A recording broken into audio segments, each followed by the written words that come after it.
Fizikalna terapija, kako poznajete, više ne funkcioniše. Fizikalna terapija nije ispratila razvoj savremenog sveta, a problemi sa kojima se telo danas suočava potpuno su drugačiji. Sedimo više nego ikada i opterećenje tela je drugačije.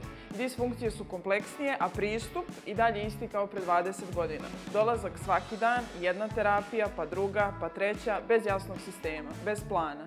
I zato proces traje mesecima. Ali danas ljudi nemaju vremena za taj pristup lečenja. Realno danas ljudi nemaju vremena ni da odu u pozorište bar jednom mesečno. Zato smo morali da promenimo način lečenja, da kreiramo sistem koji prati savremeni način života i potrebe čoveka i ubrzamo proces oporavka. Sistem koji se zasniva na protokolima lečenja, tačno definisanim koracima koji povezuju terapije, tim stručnjaka i jasan plan oporavka.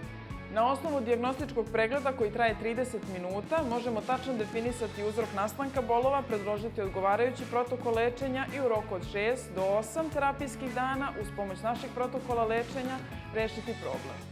Svaki terapijski dan traje do 3 sata i sadrži u prosjeku 8 različitih terapija. I zato Fizionova nije običan fizioterapeutski centar, već sistem sa savremenim protokolima lečenja.